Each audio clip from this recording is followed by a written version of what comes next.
Trail and Ultra Runners, what is going on? What's happening? Welcome to another episode of the Koopcast.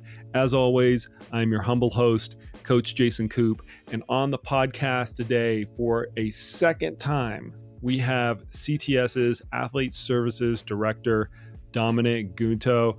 Dominic is one of the people in the space that I have come to trust the most about what really creates the best coach-athlete relationships, and also what is happening in the endurance space in general.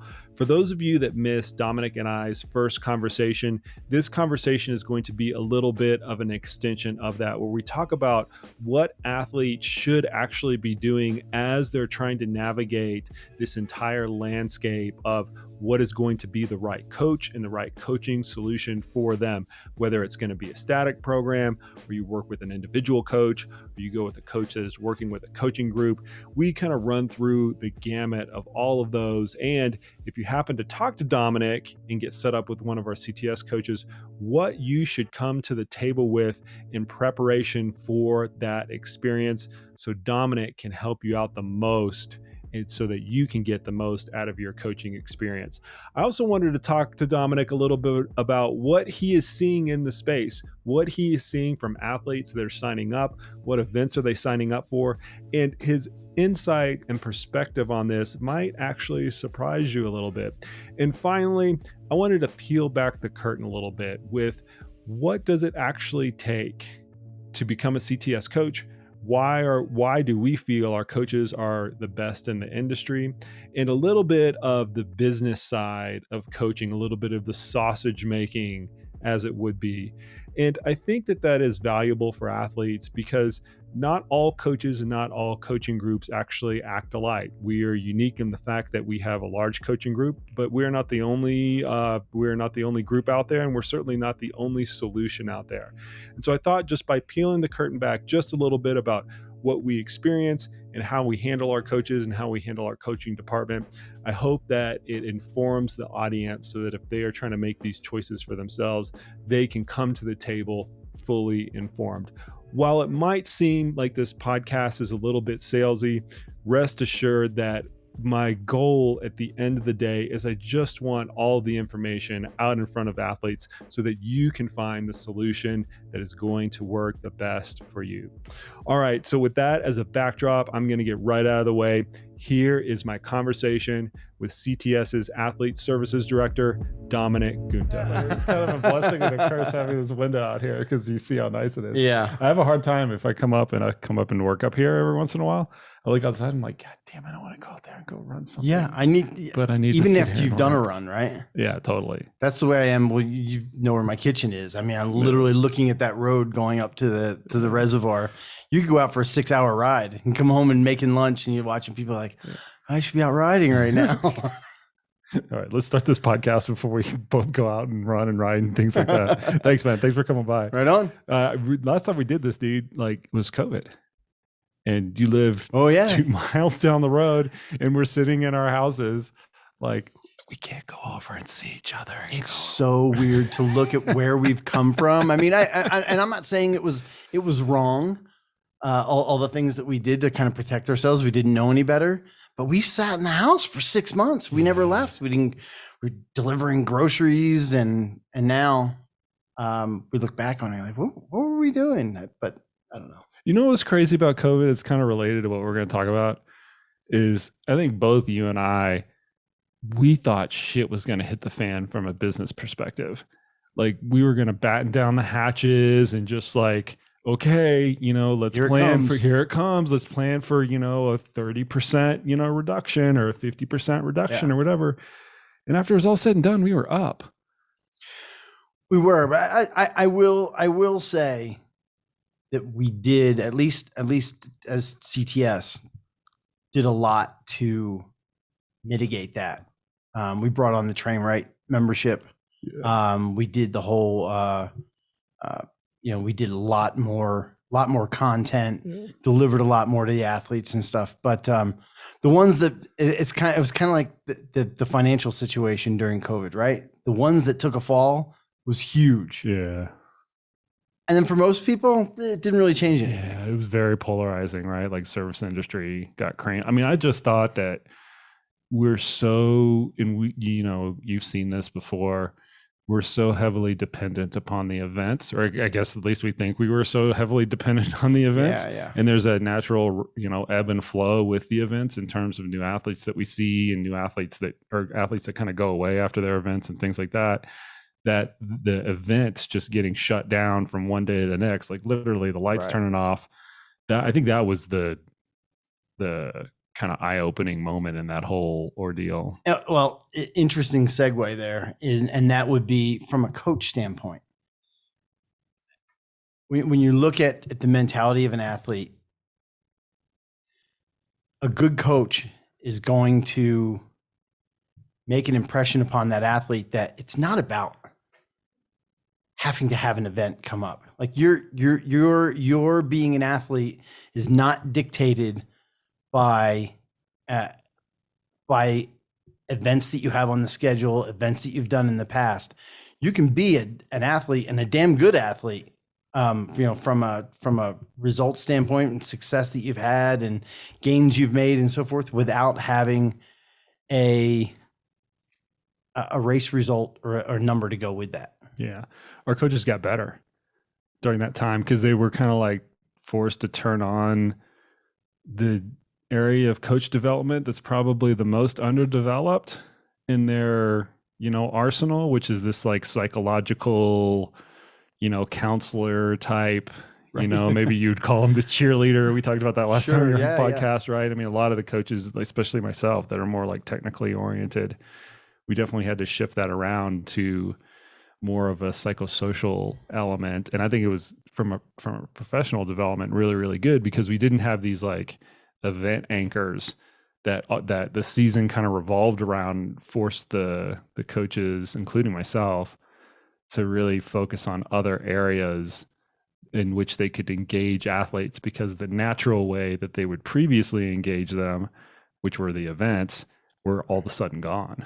I thought it was cool. Well, the other cool thing too was when else are you put in a situation other than maybe a few months during the winter where you don't have an event that you have to peak for or whatever, where you can really work on things? I mean, that was when I went plant-based, and it's 2.5 years now but when else it was the perfect timing. I wasn't going out to eat. There wasn't doing a lot of social things.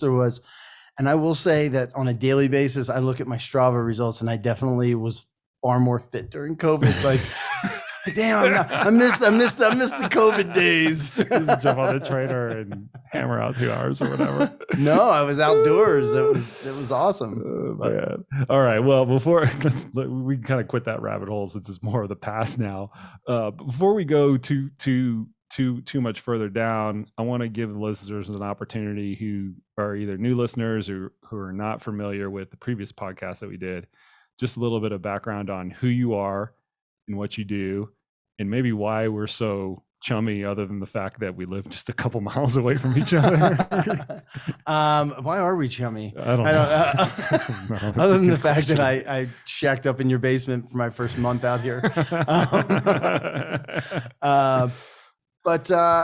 Gosh, I've been with CTS. I'm in my 9th year with CTS. Started in 2013. Are we going to give you a plaque after a decade or something? I don't know. I'm hoping for like a cheap watch or something. I can arrange that. So I've been matching athletes up with coaches for that long with CTS. Prior to that, I was a race director, sold my events to Lifetime Fitness. So I spent years as a full-time race director, production director, you name it, triathlons, cycling races, running races. And I was also a bartender in Las Vegas, special operations in the Marine Corps with the reconnaissance unit. A little bit of everything in there. That brings it down to me being the friendly voice on the phone with CTS. And so every athlete that has kind of come through our system over the last 9 years has had some interaction with you, So whether it's email or phone or in person or yes. and the reason I point that out is, first off, that's thousands of people. Yeah. If you want to go back and trace it back, you would probably recognize way more than most people would realize, because you have a pretty good knack for that. I'm always amazed at your on-call memory about athletes that have signed up 5 or 6 years ago that all of a sudden come out of the woodworks or whatever. And you're like, oh yeah, I remember I signed you to blah, blah, blah. And we talked about your dog or something like that. Yeah. I was at SPT Gravel last August, and the second person, maybe it was the first person that I ever had on the phone at CTS, walked up to the table and introduced himself. Now, we've talked several times since, but it was interesting. I met his son.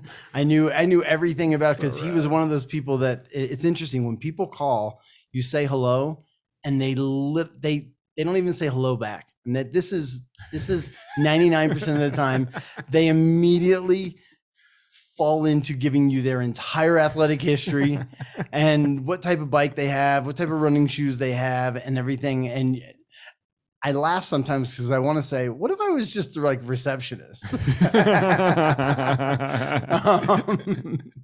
But yeah. And yeah, he was one of the first calls. He's still with CTS. That's awesome. That's awesome. It happens all the time. So fundamentally, though, you're the first person typically that athletes will come into interaction with, and I'll let you get into a little bit more detail, but the way that I have always described it to people is you are Match.com between coaches and athletes. Like, you play the algorithm behind whatever Match.com's algorithm is. However, I don't even know, however good or however bad it is, you play that algorithm from a human perspective and guide that athlete through the process of, not only, I'll just say what solution is the best for them. And that solution is combination of coach and coaching package and whatever else kind of comes into the mix. Yeah. It's interesting how much athletes, I think, in all athletes, whether they be runners, triathletes, cyclists, have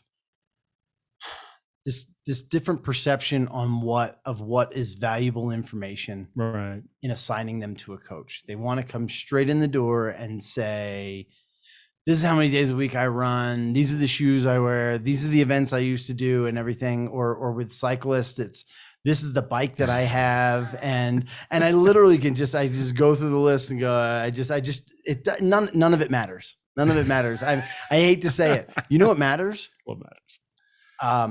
I'm married. I have 3 kids. I have 2 dogs. I own 2 businesses. I travel. I am diabetic. Those are the, I've had a knee replacement. I have had a meniscus tear. Those are the things, I used to be in the military, or I was an elite athlete in the past. Those type of things. I don't care what your times were, but those are the type of things that are going to help me make a decision on what coaches they should be working with. Because let's face it, all our coaches are as diverse as the athletes. They all have one thing in common. The athletes, they want to get better, and they want to be better versions of themselves. I hate that term, but it makes sense. And all the coaches also have their own way of presenting the information. And if there's an athlete that has talked to me on the phone, they've heard me say this a million times.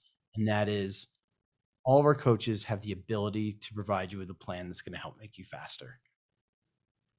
But that plan is only as good as your want to hear what the coach has to say, to trust what they have to say, to look forward to speaking to them each week, to sharing with them your information, how you felt on the ride, and be honest about what you had to eat or didn't eat or drink, and all of that information. So the only thing that's important is the first thing that's important, I should say, is your relationship with the coach. The other hard part is for me to just say, just trust me. Yeah. But to even become a coach at CTS, you've been through, you have to have the knowledge to do it. Otherwise you just don't even show up at the door. Well, and that's kind of what I come back to a little bit is you get the opportunity to do that personality based match because of the infrastructure and the educational focus and kind of the ecosystem that we've built.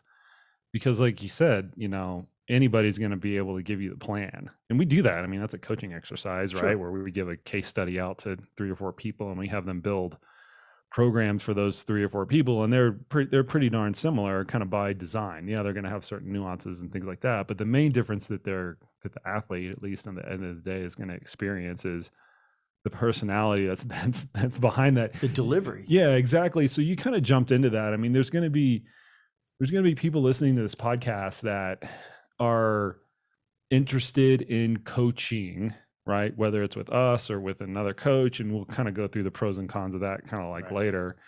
But fundamentally, if they're thinking about something like that, what would you encourage the athlete to start to, when they're coming up with their list, right? They're taking notes of this podcast. What notes should they be taking in terms of the things to look for that's going to be the right coach for them, with not just within our ecosystem? Let's kind of like broaden it out across like all of coaches, which you've got a good scope of that as well. I think you start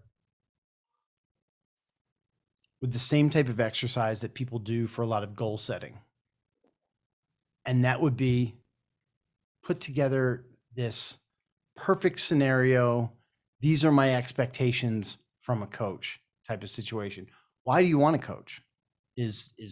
Should be a big question that athletes have to ask themselves. Why do you want to coach?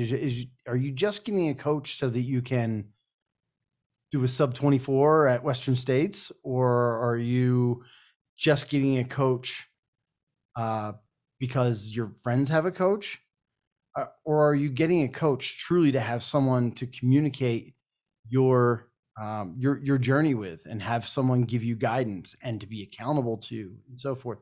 I'm not saying those are the only reasons to have one, but you need to decide what your reason is, and with that, then you pick out, in a perfect world, these are my expectations from a coach. I want to talk to my coach twice a week. I want my data analyzed twice a week.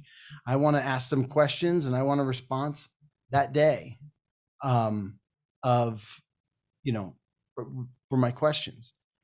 With that, then you start to decide what package level you're at.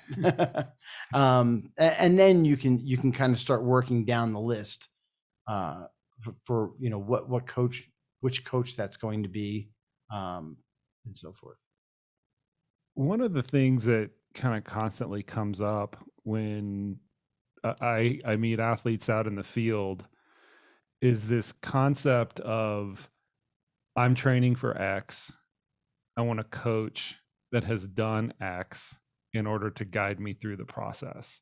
And you, I hope everybody watching the YouTube could see the eye roll right there. It's not the best camera angle for it, but I'll give you my perspective on this. So before you started working with CTS, we had this kind of developmental philosophy with our coaches, that we taught them how to coach across all sports first, all the endurance sports, so cycling, running, triathlon.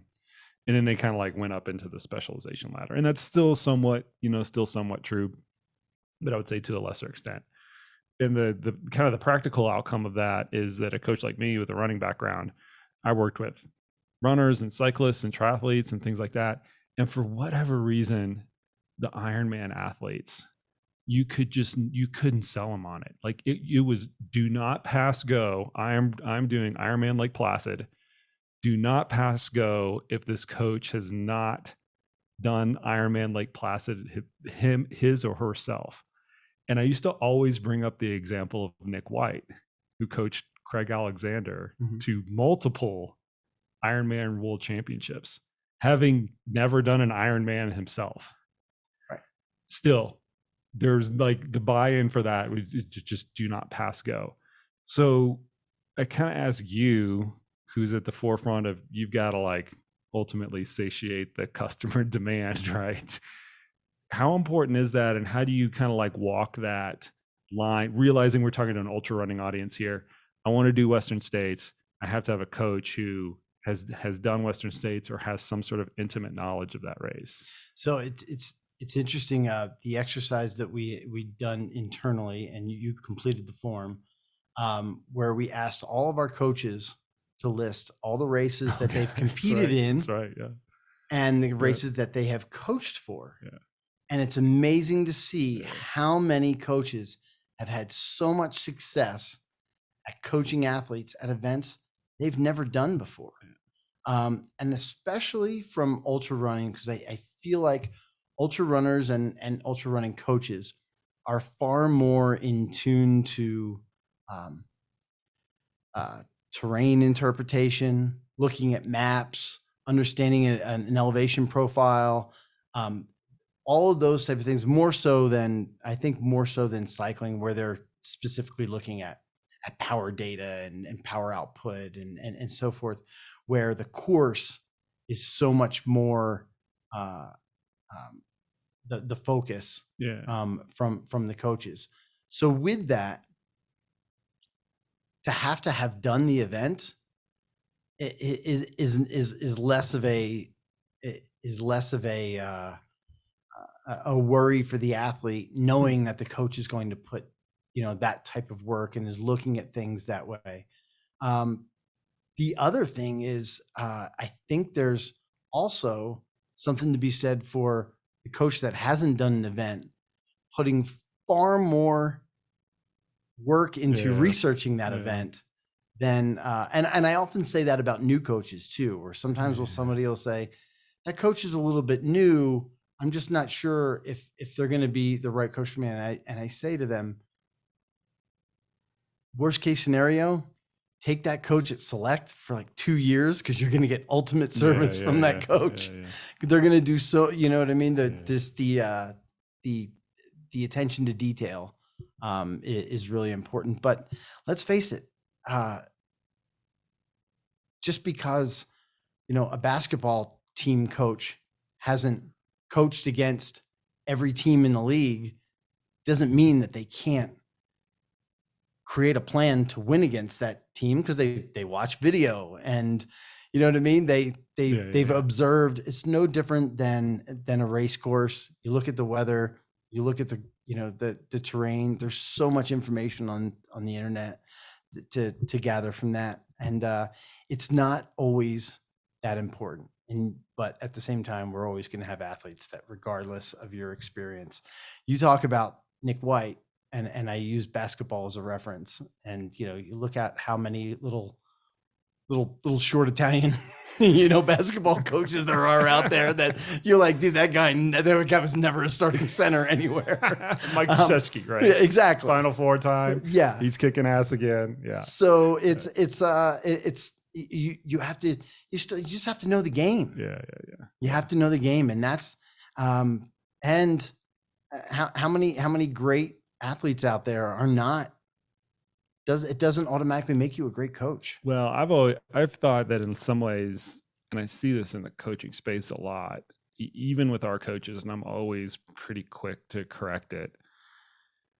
If you have one singular experience, and particularly if that experience is you, it is really hard to coach somebody else through that same event. And that's even more heightened when they're in a different time group. You're saying because you're only seeing it one way. Because you're only seeing. So if you're we're going to use Western States as an example, right? So if you're a 20-hour Western States finisher, good finisher, right? And you all of a sudden start coaching somebody who's just scraping the cutoffs, that's a totally different race. They're going through the sections of the course at totally different times. They're hitting the peaks of the temperature at totally different times. They pick up their pacers at the same point of the race, but a different time frame from when they actually leave Olympic Valley. Right. All of those elements, if you only have that one singular reference point and you're used to relying on that, it's almost more, I always think it's more valuable to have 4 or 5 athletes that are in different time groups and kind of learn from that versus you actually doing it. And even if you want to put the cherry on top, we might want to talk about this as well.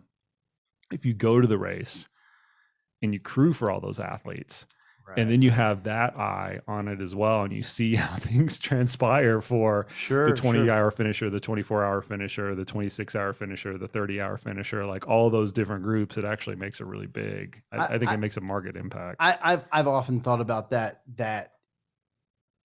your own personal experience, it's human nature. It's human nature that if you're an 8-hour, Leadville mountain bike finisher, and you're coaching someone that's going to be a 12-hour finisher, it's almost impossible to not to want to have to put yourself in that situation. You may have no idea what it's like to do it in 12 hours. Well, you're like, oh man, Columbine climb is easy, you know. Yeah. Hope Pass, we'll do Leadville run. Yeah, we don't worry about that. Hope Pass, like, backside, it'll take you an hour to get up. It's like, well, yeah, if you're, if you're like in the top 20% of the race, maybe, exactly. But if you're like, scraping 30 hours, then it's going to take you a lot longer. Yeah. Than that.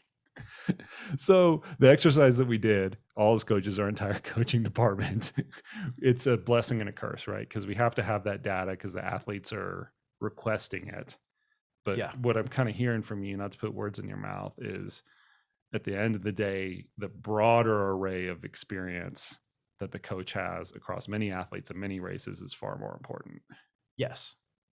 Yeah. The coaches that it's not always the coach that has run the most events. It's the one that has had the opportunity to coach so many athletes through so many events. Max Chute has never done an ultra run. Yeah. And he has coached almost more events than several of our ultra running. Probably more than me. Yeah. I don't know about that. I mean, events alone, but especially if you've got the science, you've got the understanding for the sport, and I will come back and say you're absolutely right. Triathletes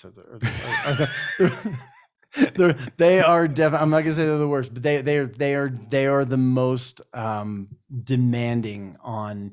You had to do the event because somehow.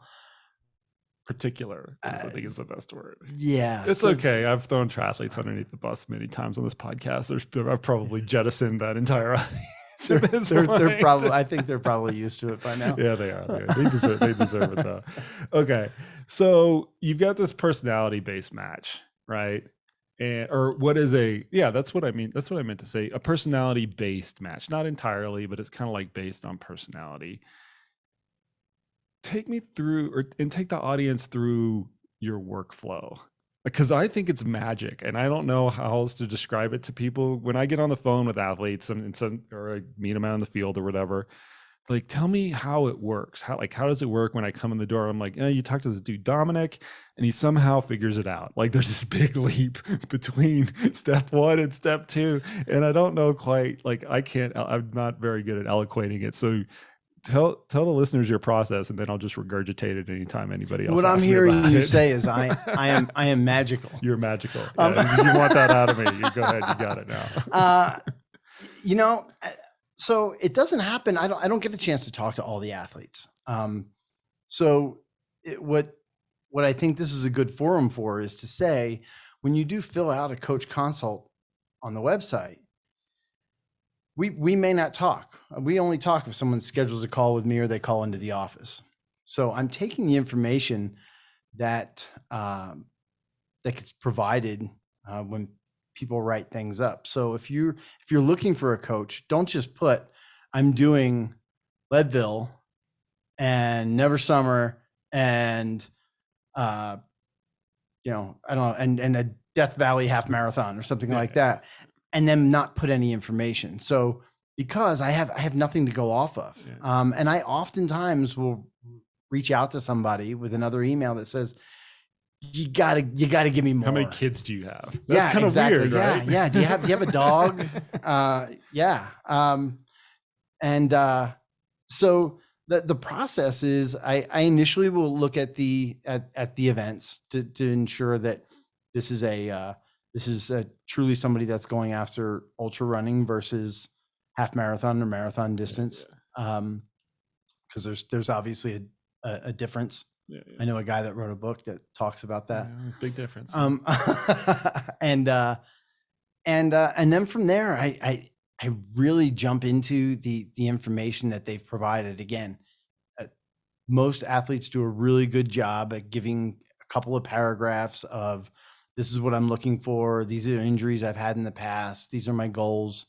I wish that I got more of, this is what I expect from a coach. Because that to me it provides even more information. But with that, I have coaches all segmented in my head as far as their strengths are concerned. There's nutrition, there's strength, there's the I just totally want to hang out with you on the phone and give you some AJW and give you some really cool information and get you to the finish line, and it's going to be a lot of fun, and I'm going to use my history to help you through that. So everybody has that. So with that, there's also a reality here that we still have to talk about, and there's the business side of, we only have so many coaches. We definitely have more coaches than probably any other group out there. They're not all always available. Yeah. So it is. I'd be lying if I didn't say, sometimes you're getting the best of what is available. I can't give Jason Koop to every select athlete out there. I can't, or Corinne or whatever, and not everyone is available. So I'm looking for the coach that best matches those needs. And I also, and I've had a lot of success with this, but I like to provide especially from people that I haven't spoken to, two really different coaches, two really different communication styles. Now, they both may have strength training backgrounds or nutritional backgrounds. Those things, those components are what the athlete's looking for. But sometimes from the way that the person's provided the information, I don't know whether they're the really outspoken, communicative type of person, or somebody who's a bit more reserved.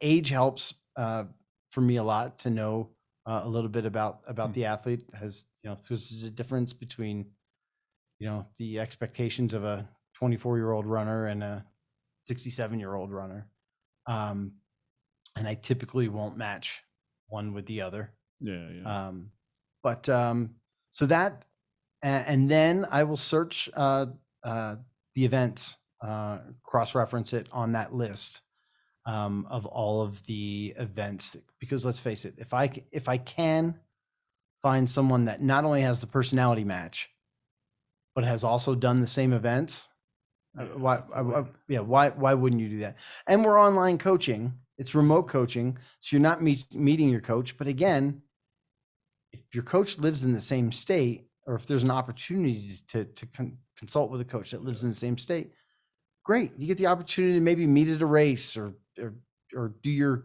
weekly call over a cup of coffee one day. To get a face-to-face is always a great, bonus. Yeah. I was just reminded of that today. I got off the phone with one of my athletes who lives in Manitou Springs, just a few miles down the road from us. And he's going through, or he needs to go through a heat training protocol.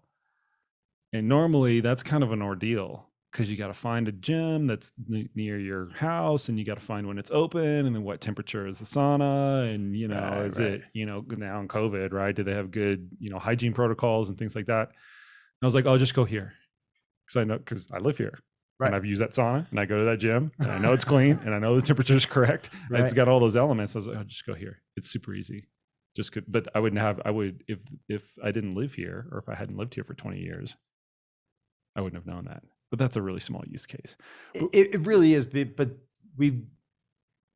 when athletes say, I have to have a coach that lives near me, I immediately think to myself, what's the reason for that? What's the unless it's a totally different type of coaching. Yeah. It's totally different financially too. Again, let's not ignore that there's still kind of a business side to this here that, are you going to run with your coach 3 times a week for an hour or 2 hours each time? I mean, what do you pay a therapist or even a personal trainer? Yeah.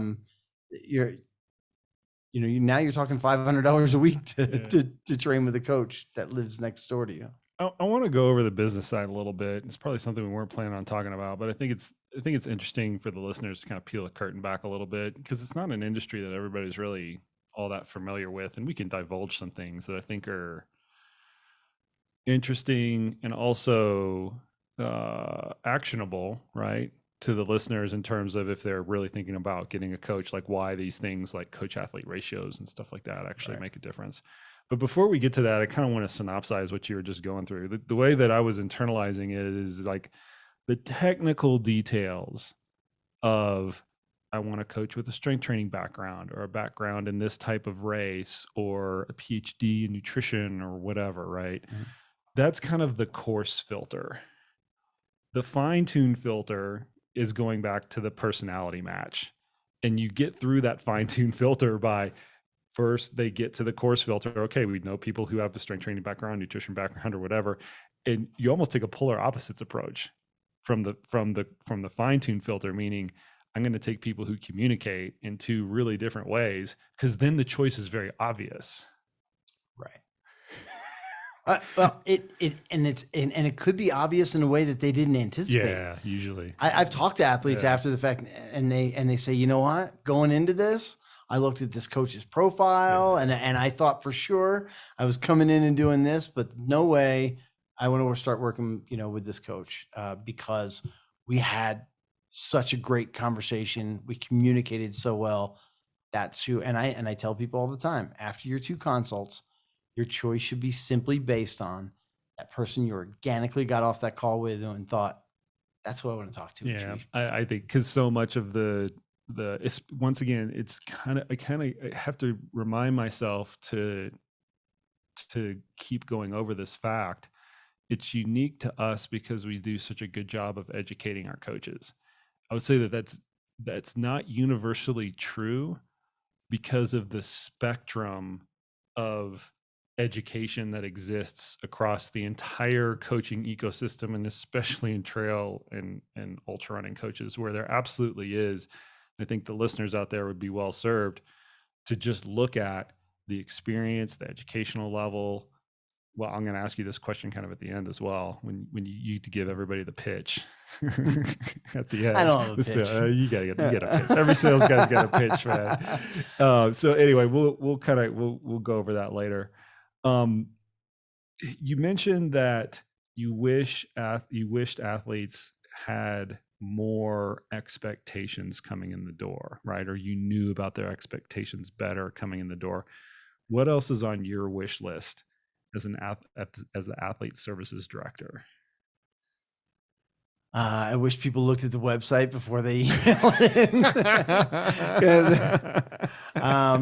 Here's my other favorite thing, and that's a wish list, because it literally, I cannot, and I would love to do the psychology on this. Every coach consult says midway through, after you've had your coach consults, here are your next steps. There are asterisks. It's in bold letters and it's underlined and it says next steps. 3 times a week. 3 times a week, I get an email that says, I had great calls with the coaches and I'm ready to sign up. What are the next steps? It just goes back to people don't read. It goes right back to the guy that, I didn't see the arrow on course, right? Yeah, and I went off course for however long, and they're like, really? The arrow was 6 feet long and it was orange, and anyway. Like your race director experience with that one, exactly. What are my what would I like to see is again, I just as with anything in life, I just want to see honesty. I just want people to be honest about what their expectations are. And you know what? If someone was honest enough to email in and say, I want to talk to my coach 5 times a week. I want them to provide strength training and nutrition and everything else like that at the select package level for $197 a month. I can then be honest and say, hey, we don't have that. That doesn't exist. And rather than get 3 months into it and they say, this isn't really what I was expecting. And it's interesting when you talk about expectations, because I also tell athletes the same thing I tell our coaches, and that would be our coaches have expectations too. And don't be surprised if they tell you what they are. I expect you, if you don't do the workouts, tell me why you didn't. If you do the workouts, to provide me the information that I'm looking for to help you be a better athlete. If I ask questions, if the athlete asks a question to the coach, they want the coach to respond, and that goes the other way. This is a two-way street. Coaching has to go both ways, not just because if you're just looking for a plan, then just sign up online and get a plan. You know what one of our number one coach pet peeves is?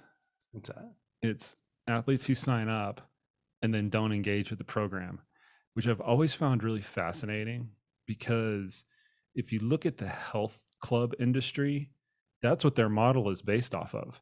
People signing up and not going to the gym. Because if everybody showed up, there'd be no room in the gym. Exactly. There'd be no room in the gym. And I kind of take a little bit of pride, but I think it's also awesome that the biggest source of frustration that our coaches have are people who are underutilizing the service, right? They want to work harder for their athletes. They want to work harder to get them better, and it frustrates them when, for whatever reason, the athlete is just engaged. I think that's a cool culture that just exists within our coaching department. And I see it come from coaches. I think you did it with me last month.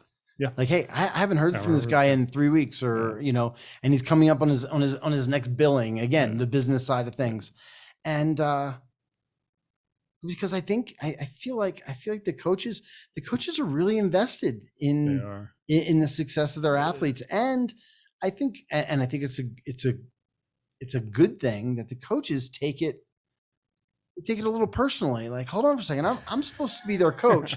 This guy's gonna walk away one day and go, oh yeah, I was with CTS, I didn't get anything out of it. You're like, well, did you do anything?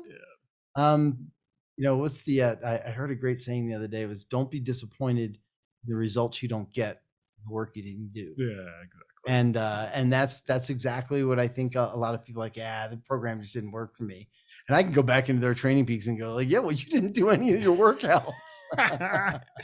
All right, we're gonna honesty. All right, there we go. That's on Dominic's wish list. Honesty. So if you get a hold of Dominic, make sure that you have your expectations lined up and you're going to be honest. We'll leave it at that. All right, sweet. We tippy-toed around this enough. Let's talk about the business side of it. We'll peel the curtain back as much as you can divulge. Let's start out with, first off, CTS was founded as a cycling only company. I was the first running coach that they hired in the early 2000s. And for one reason or another, it's largely luck. We've kind of carved out an ultra running side of the business, which is most of the audience that's listening to this.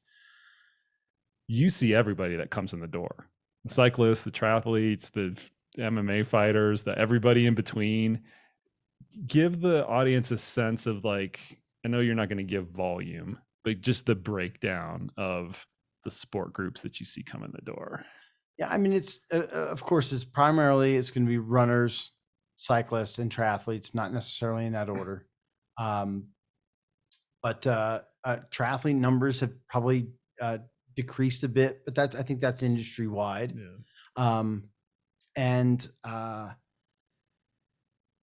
Where at one point it was kind of an 80-20 cyclists and runners percent wise. And now we're at about 33%, 32% runners versus cyclists. the growth in the running industry has been fantastic, and that's all different distances, but primarily ultra running. It's and I like to a lot of times think that I've seen that ultra running is the Iron Man of the 2020s. Yeah, we're just making fun of Iron Man. and only in the respect where it's kind of that next challenge for a lot of people. But to see it happen, and we not gonna lie, we mine a ton of data now. That's a bad thing. You might want to qualify that. Everybody's gonna look at that and be like, "Oh, you're stealing my personal information." No, not Training Peaks data, but just number of athletes. I mean, we know how many athletes are triathletes, and there are very few. There very few that don't fit into one category. There's a handful of others. But yeah, the numbers of ultra running athletes, continues to increase, and it's a good thing, and I think people realize the value to quality coaching. Yeah. Also, the space is getting so big and so mature. I mean, you've heard me say this, that I tried to start ultra running coaching way before it actually did start, and I got laughed at all those meetings. Too soon? Yeah, too soon. Exactly. That's exactly. They didn't even think it was too soon. They just thought never. Right. And I mean that without any hyperbole. Where I worked the system and went around to the meetings and went around to the athletes and tried to make hay, and nothing kind of came out. And I probably gave up on it for like 2 or 3 years. And for whatever reason or another, like the whole ecosystem kind of came around to this fact that, coaching was a thing. And now it's like I would say it's a robust industry where there's not only single coaches out there, but also coaching groups. And interestingly enough, the other day, it reminds me of cycling coaching in kind of the mid 2000s in terms of its stage of maturity, where there's a lot of people getting into it, right? And all of the coaches in that space are kind of being lifted up by the rising tide. That's not going to last forever. And as we saw in cycling, in the early or mid 2010s, once that ecosystem starts to have a little bit of a dip, the first thing to go is the discretionary stuff, and that happens to be coaching. And a lot of those cycling coaches from the early 2000s are now they're in another industry. I think that'll happen 5 or 7 years from now in a kind of a copy paste. But outside of that, do you see the athletes kind of coming in the door? Like, what trends have you seen just from them in terms of what are they requesting? Like, what things are they into, and how as coaches can we help satiate that? So I think probably the biggest thing that I see, and there, we have the Train Right membership, and that is, where people buy a static plan for a 50-mile race or 50K or a 100-mile race. And for some people that works just fine. The trend that I'm seeing is there are far more people now that have more than just one run on their schedule. And they're trying to make sense of, you can't have a static plan if you're doing a mountain bike race and you're hiking the Appalachian Trail and you're doing a 100K, a month later. A lot of people have so many different things that they're into, or they're still incorporating, CrossFit, or they're still incorporating some other type of strength training into. There are very few athletes anymore that are really one-dimensional, and it's. I would say that's probably the biggest thing that I see consistently now is the athletes that are doing. It's really interesting to see how many ultra runners have gone by way of testing out gravel riding, Oh, for instance, yeah, for yeah. cycling. I mean, Thank you, Corinne's been doing, Tony Koprychka, for that phenomenon, bringing that to the forefront. You know what? It's that same. It's become a recovery type of thing, and they still feel like they're out on trails. Yeah. You know, they're still in the dirt, and It's they're not still as technical as mountain biking, so they don't hurt themselves. right. I could probably get myself in trouble on a gravel bike, but yeah, it's been a really interesting kind of crossover. That and I think they see a lot of the same components of that real challenge. I mean, look at the black course on SBT. It's 140 miles of gravel riding, where it's not a 50-mile road ride that you can just get on somebody's wheel and kind of. I'm not taking anything away from people that are doing that, but I'm saying it's similarities to the challenge of ultra running, the challenge of it's not a smooth course. It changes throughout, and you're outdoors, you're in, you're in the mountains, you're those type of things that are really common. Those are the common things that they have. Do you think a little bit of a byproduct of that, though, is the fact that there are now a lot of static programs that you can find in trail and ultra running, and that's kind of satiated that one race market? Like, I'm training for this 50K, and I just want to tell me what to do, right? Which is the prototypical static training plan audience. And so you're just not seeing that because they have enough to choose from. Yeah, you're probably right. I mean, they're already buying. They're already buying that plan, or they're already signing up for the Train Right membership. Yeah.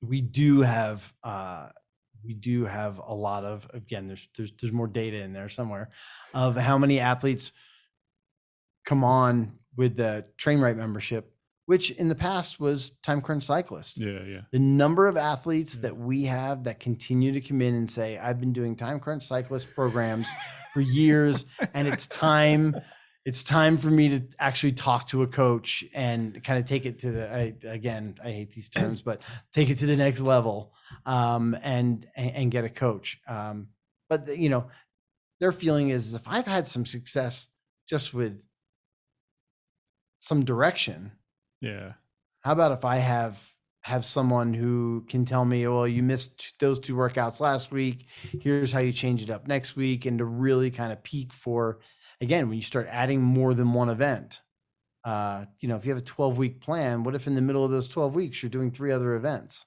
Yeah. You know what? I've always said it makes a difference after 3 to 5 years, because you can get away and continue to improve just physiologically by doing the same thing over and over and over without any sort of over-contrived manipulation or overarching architecture or anything like that. And you can improve for about 3 to 5 years. And then after that 3 to 5 year period, you start to stagnate. And then it's like, well, now what do? I can't do the time crunch cyclist program or whatever the running equivalent of it is another year and expect the exact same results. I've got to do something different, and I don't know how to contrive it in any other way. I've always thought that that's a byproduct of that right there. So I think you saying that is also something that I want to bring up about coaching, and that would be, I don't care if your coach is Jason Koop. After 3 or 4 years, and often it happens, athletes come. Some people do it every year, which I think is a little excessive, but we'll come in and say, "Listen, I love my coach. I just need a different perspective." Yeah. And to work with another coach, again, we're all of our coaches work with the same coaching philosophy. You're not having somebody go from one method to a completely different method, but to get a different perspective, to get every coach has a different hack to kind of get through something, whether it's shoes or pacers or aid stations, or nutrition, but just kind of freshen things up. And athletes will come to us all the time. They're like, and they'll say, I've talked to my coach about it. They totally agree. And I just want to talk to a couple other coaches and see, if there's somebody else out there, just to keep things fresh. So if people are doing that with humans, let alone a plan that's written in the back of a book. So let's pivot a little bit. Yeah. Peel back the curtain some more on the business side. People ask me this stuff all the time. I don't think you guys realize that. Like, people are like honestly starting to get really curious about this. Nobody used to give a shit about like the inner workings until like the last couple of years. And now, for whatever reason, I get asked about this a lot of times. So we try to have like a product scope, right? Where we have different coaching packages, we have different coaching levels. And I'll give you the opportunity to like give the pitch, whatever your pitch is later. You said you don't have one. I know you got one in your back pocket somewhere. It's probably written down on an index card. But fundamentally, why do those things matter? Like, why does the coach delineation from what we call expert, senior, and pro premier coach, right? In terms of our coach rack and stack, how experienced they are or whatever. Right. Why does fundamentally, why does that matter? Why does it matter to the athlete? Yeah. Or why does it matter to, like, why does it matter? So you're talking to me, you hurt my feelings. I don't care. Right. I've known you for long enough. Why would it matter if somebody were working with me versus somebody who we just hired and trained? Let's face it. I mean, experience is important. Your experience, your ability to look at something immediately based on, I've dealt with hundreds of athletes that have faced this and come up with an immediate response based on your experience. There's a value to that. There's value that people can pay for or will pay for based on that experience. Regardless of what's in some of those packages, whether there's a nutrition service or a strength training service, or they get money off of a camp or response time. I tell people often, they'll say, I want to work with, Jason Koop or John Fitzgerald, and I tell them they only work at, premium or the ultimate package and above. And they'll go, okay, well, I don't need all those services. I'm like, I understand that, but you want that coach. Yeah. I mean, if you want a Mercedes, sometimes, I don't need the backup camera and I don't need the extra cylinders or no, you want the Mercedes, you're going to pay more for that product. That again, we can dance around it all we want. There's still some, there's still supply and demand. Well, that's exactly where I was going to. It pairs up with another element that you mentioned earlier, which is supply and demand, which is kind of dictated by the coach to athlete ratio, right? That each coach works with. And we have a model of both full-time coaches and independent contractors, but even across both of those models, they're kind of modulated by how many athletes are they going to eventually take on? Right. And how are they going to monetize that? There's kind of no other way around it. And as you were starting to allude to earlier, if you want the Mercedes in our analogy, there's only so many Mercedes available. Right. Right. Because they've reached that level. But I'm wondering if you can articulate, because I've tried to do this a lot, and for whatever reason, it seems to kind of fall on deaf ears. Why is it important for coaches to keep their athlete count in check? And I ask you this because I know how both sides of that coin work, meaning there's a right amount of athletes so that the coach can develop and earn a living and, serve their athletes the best. They're engaged in the process, but then there's also a too much where it goes over to the other side. So I wonder if you can kind of articulate that for the audience. Like, why is that balance or that coach to athlete ratio important, without getting into too much specifics of, I think, because I've been public with, I think, whatever the right ratio is, but you can kind of dance around that if you want to. I think there's a lot of different parts to that, but the main thing comes down to their ability to deliver quality service or a quality product, if you will. And if a coach has too many athletes that they don't have the time to do the research for the athlete, time to spend with the athlete, then what ends up happening is the athlete's not happy. Maybe they're not mad, but they just they just know that they're not getting what they expect, and they eventually back off. And what ends up happening is this coach now that had, let's just call it 25 athletes, they're constantly going back and forth between 15 athletes, 22 athletes, 17 athletes, 25 athletes, and they're constantly onboarding new athletes, which takes a lot of work. Yeah. There's a lot more work in that first 3 months to 6 months in, building a program, getting to know the athlete and so forth. And within that, with all that additional work on trying to bring their athlete load, if you will, up to 25, which becomes this, maybe where they, they can still pay their bills and do those things. Again, this is all still real world stuff where people have to, our coaches make a living off of coaching.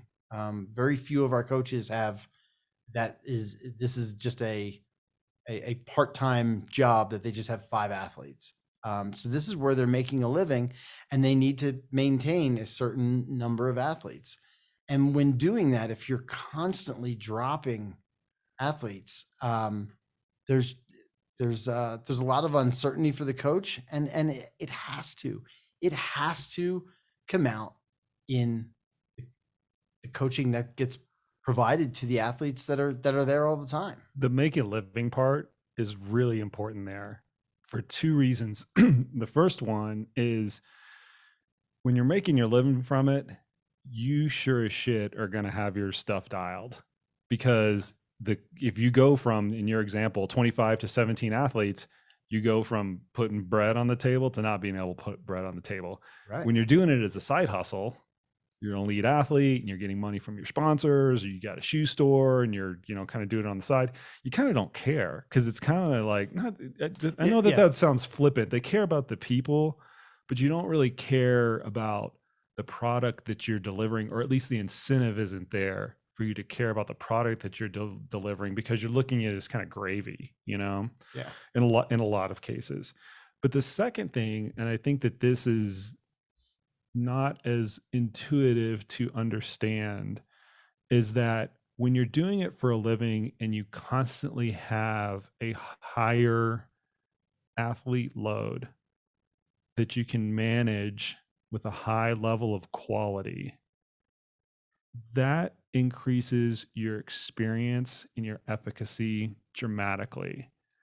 And we see this with our coaching, own coaching ecosystem, and I see it outside as well, where the coaches that are working with 40 athletes constantly, they are twice as good as the coaches that are working with 20 athletes for the same period of time. So I'm working with 40 athletes. After 2 years, I'm going to be twice as good as that coach over there that's only working with 20 athletes for 2 years. And that's just because you have 2 times more experience. You take any job, any repetition, that's going to be roughly true. I'm not going to say that there's not a point of diminishing returns, right. But that professionalism, I think, goes a long way in producing a high quality product, in my opinion, or a high quality service, in my opinion, because of those 2 aspects that just forward feed this investment notion. And then let's face it, and this carries over into every industry. If you're a financial professional, if you're I don't know, a mechanic, it doesn't matter. The better you get, you then can demand more money. Yeah. But also by demanding more money at higher package levels, and we've had this conversation lots of times, you take on less athletes. Yeah. Not just because you've reached a financial result that you're looking for, but also at that higher level, those athletes require more attention. Yeah. It takes more time to coach of your time to coach a premium or an ultimate athlete that has more communication, more frequent data analysis, more time on the phone with them than it does a select athlete. So a coach can handle more select athletes than they can those higher level athletes. And when you talk about pulling back the curtain, yes, we have coaches that only work with athletes at a certain level because they've earned that from their experience and the desire for athletes to want to work with them. We have multiple coaches that athletes reach out all the time. I want to work with this athlete. Tell me a business that does not look at that and say, oh, I can charge more. Yeah. Exactly. I mean, again, you can call it what you want. You can say, oh, I can't believe that they're requiring that much. Well, tell me your business and tell me that you don't say. For whatever reason, though, and this is what I mentioned earlier, this is one of the aspects that I see in the ultra running side that I saw in the cycling side in the mid 2000s, where coaches are constantly underpaying themselves. Nobody's forcing them to do it. They can set their own prices because by and large, they're, people hanging a shingle out there, but they feel that as if they want to compete on price. Right. And all that is just the proverbial race to the bottom, right? Because there's always somebody down the street that's going to do it for $10 a month less, and that person's going to do it for $5 less than that person. This person's going to do it for $250 less than the person before. I'm like, you guys, everybody can kind of like play that game to a certain extent, but it does a disservice to the entire coaching ecosystem when people are constantly doing that, because you can only handle so many people. And I've found that when I talk to people out in the space, like the actual athletes that are signing up, the people that are curious about coaching, they have an intuitive feel for the work, like how much the work product actually takes. Meaning, if you told somebody this coach spends 20 hours a week coaching and they work with 40 people, they're immediately going to go, oh, they're only spending 20 or 30 minutes per person. They can figure that out, and they know what that product is going to be. Oh, if I get on the phone with that person for 15 minutes for 1 week, they only have 15 more minutes to look at my files, analyze the data, answer an email, do research on the race, like all these other things. And then it starts to not make sense, or it does make sense if they have that ratio kind of in line. That's been enlightening to really see unfold, like the light bulbs kind of go off when I explain, or when they've asked other coaches, like, oh, so-and-so coaches this many people and so-and-so coaches that many people, and this athlete over there who trains 30 hours a week coaches 30 people, and I know that they only spend 10 hours a week coaching or whatever. They've got they seem like they've got a good feel for it, I guess is what I'm saying. What's interesting from the business side of things is how different it is for a company like CTS versus the lone coach that has his own shingle, that coaches on his own, because although there's time now for that coach, their other 20 hours is chasing down credit cards, marketing, social media. Because if you're not doing social media today, there's no way. And let's face it, it's one of the reasons why CTS has the strength that we have, and the coaches that want to be there, that are willing to say, okay, CTS is taking in X and I get, X minus whatever those expenses are, because I say this to athletes all the time. We let our coaches just coach. And when an athlete says, hey, I had an injury, I need to go on hold, or I need to change my credit card, they go, okay, great. I've copied athlete services on this, and we take care of that. And our coaches just coach. Our coaches aren't chasing credit cards. They're not trying to post things. They don't have to post things on social media to gain new athletes. We get athletes coming in the door on a daily basis. I sent out 9 coach consults today. So 18 coaches got coach consults today in all different sports. But if you're doing that on your own, even even as you who has the presence and a book and so forth, you're not bringing that number of athletes in. Yeah. You're just not. There are only so many athletes out there that are looking for a coach, let alone know of you, want to hear, and want to consider, paying for coaching. So that is a huge amount of time that they don't have to spend, and they're just spending with their athletes. It makes them better coaches. Yeah, fundamentally, it makes them better coaches. And that extra time that they get to spend, again, we'll probably talk about this in a little bit, but the amount of time that our coaches spend together, on the phone, on Zoom calls, doing continuing eds and exchanging information about athletes, new technologies, training methodologies, events, that is a value that you're just not finding with the lone wolf out there. You're segueing into the next thing, which I was going to say, just give me the pitch. You're already doing it. See, I told you had it in your back pocket, in your index card or whatever. You just have to kind of pull out this speech about, how our coaches just coach and all this. Is it really like when you have athletes come in the door, like, listen, I want to go with CTS, and I'm also talking to Coach X outside of CTS and coaching group Y. What do you tell them? I most of them know, and it's interesting because the most popular response that I see for coaches or for athletes that come in to CTS, and their reason for it is, I feel like I'm not getting one coach. I feel like I'm getting a whole team of coaches, and that is absolutely true. And you sit through every one of those over those, the journaling calls, the continuing eds, that with all of those coaches, where a coach will bring up, hey, listen, I've got this athlete who's got this issue or that issue, or they're training for this, and you now have this team of people who can kind of, turn their virtual chair around and ask the coach behind them.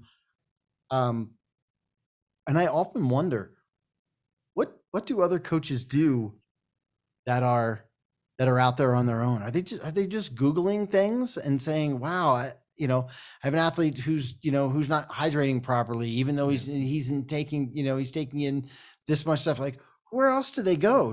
Are they just Googling it and accepting, whatever information they come, or just, reading white papers constantly? And we have so much information to draw from. It is such a cool thing to see. And it is the one singular thing that has kept me at CTS, has been our coaches and their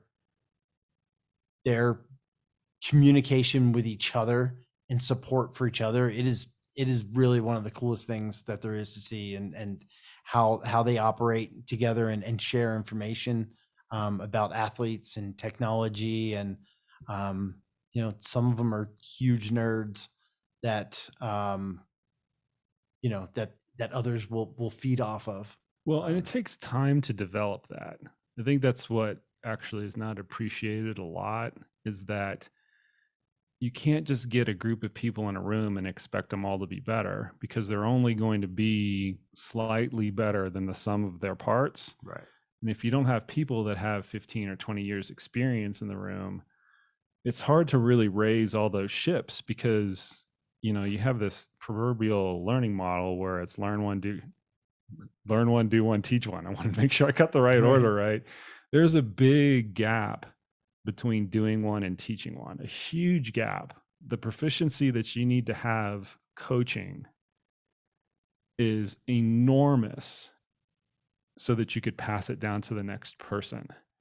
Yeah. And I was really fortunate in my early part of my coaching career where, the chair that I could turn around was to people like Dean Golich, who had, maybe 50 Olympic and world championship medals underneath his purvey. JT Kearney, who had, 40 years of experience working at the Olympic Training Center with thousands of athletes across many different sports. Ed Burke, who was one of the pioneers of exercise physiology, particularly in the endurance, and I could go on and on and on and on and on. And I'm not saying that that's necessary, but that sure as heck blunted the learning curve for me. You know, I mean, that made it tremendous because I knew I knew the information that I could get was so valuable, but more importantly, they were such good teachers, right? They wouldn't just give me the answer. They'd be like, go look it up. That's what to me is so impressive about our coaches, is that they are always willing to share that information with the other coaches. Yeah. There's never been a time, again, 9.5 years, there's never been a time where I've heard a coach go, yeah, I don't want to reach out to, you know, this new coach and answer any questions for them. Yeah. You know, I get athletes from other coaches, their coaches delete their training. Isn't that crazy? They what? So I get athlete, not from other coaches within CTS, but other coaches outside of CTS. After they're done coaching them? After they're done coaching them, they'll delete their training, or they'll delete their coach comments. It's like the first time I saw it, I was like, what? I was like, really? Like, you just, like, your training's nuked? Like, you don't have like a record of it? And he's like, no, they nuked the spreadsheet or whatever. I was like, that's the most bizarre thing ever. Anyway, that's another aside. I'll give you a really good story. I think you've heard this from Adam Polford, who was on the podcast a couple of weeks ago. But I'll tell it in the first person. So Training Peaks has this coaching summit every year that they either hold in Boulder or they hold in England. Sometimes they hold it somewhere else in Europe. And it's a very, very high quality coaching summit. They bring in the best of the best. I've spoken there on the kind of the business side of things. Corinne's spoken there on the environmental side of things. And they just bring fantastic speakers. They usually have a couple hundred of coaches from all different types and all different experience levels come to a physical conference every single year and discuss anything from the latest technology to physiology to the business side to psychology, like you kind of name it. Right. It's a really, really well done conference, and hats off to Training Peaks for being able to orchestrate that, because it is a value add in the industry, and more coaches should go to it. But anyway, we have this kind of permanent piece of architecture within our coach development system that's kind of become like one of the fundamental anchors of it, and that's the schedule review. And all it is how it's described. You put an athlete's schedule on the screen, and the rest of the coaches in the virtual room or the physical room get to kind of scrutinize it and tear it apart. And it's a pretty critical process. Not critical, it's a very critical process. And deliberately so. It's meant to kind of like forge the fire. And the predominant theme of that fire forging is why. Why are you doing what you are doing? Why is that recovery run 1 hour? Why is it not 40 minutes? Why isn't it an hour and a half? Yeah. Like, you have to be able to justify every little bit and piece of it. And some of those bits and pieces are material and some of them are immaterial. But when you're forced to do that with people that are way better than you, it makes you a much better coach. But it is a kind of an excruciating process, particularly for our new coaches. And it doesn't hurt the fact that we've kind of like built it up over the course of the years. So anyway, we're at this Training Peaks conference, and we're sitting down at lunch, and this coach comes up and goes, "Hey, do you guys actually do this schedule review where you put athletes training up on a projector or a slide or whatever, and everybody else gets to tear it apart?" Like, it's become this myth, like, outside of the company, because for whatever reason, you know, we have all these coaches. Did you respond to him with, "Yeah, I've totally made people cry before"? Yeah, well, no, somebody threw a computer one time. No kidding. She is like a couple of weeks within a job or whatever. And we weren't being any harder to her than anybody else. And it by no means was unfair. It was not unfair, let me put it that way. She got so frustrated, she threw her computer against the wall, which she didn't own her computer at the time. It was a company computer. She just picked it up, threw it against the wall, it smashed into 100 pieces, and I think she left in a couple of weeks or whatever. But needless to say, the process that you mentioned, it's both enlightening for the coaches because we all get to learn from each other, but it's also very deliberately difficult because that level of scrutiny is ultimately one of the things that the athletes can take advantage of the most, because their coach has confidence in whatever they've been prescribed because it's been through the fire. Right. And I tell people all the time, you've got to believe me that just to get in the door is challenging enough for what's on paper. And then after that, you have to go through this process. Not everybody makes it through. No, not everybody makes it through. And those that do. And that's one of the reasons why, even though there's times where we bring on new coaches, I have such confidence in those coaches and their ability to deliver coaching that it is going to benefit the athlete, that it doesn't always have to be, your coach doesn't have to be Jason Koop, John Fitzgerald, Stephanie Howe, Corinne Malcolm. Like, they don't have to be this name that you've heard on podcasts or has won events and so forth. You have to know that the coach that you're going to get is, and it's, I've been around long enough now that I can see the new superstars that are kind of coming through. I mean, on a daily basis, I talk about Ryan Anderson and just the quality of all of our coaches, between Neil and Michelle and just Nicole Rasmussen, and they're the quality of the coaches and the commitment that they have to continuing to become better coaches it's really impressive. And it's not just, again, it's not just lip service. Again, it's so cool to see. And I know that you continue to, if you didn't see it, you couldn't continue to do this either. Oh no, they're light year. I tell those guys and gals this all the time. They're light years ahead, literally light years ahead of where I was at their stage of development. Like, so far, it's just absolutely incredible. So as much as I would kind of like gush over the Dean Golliches and the J.T. Kearneys and things like that, for whatever reason, that education and that development continues to snowball year after year after year, even though I'm not nearly as good as they, me at my stage of development is not nearly as good as they are at their same stage. For whatever reason, we produce these coaches. Like John he's a better coach than I am right now. Let's just kind of face it. I mean, he's kind of gone through the scrutiny and gone through the fire, and he doesn't get nearly enough credit for how good he is.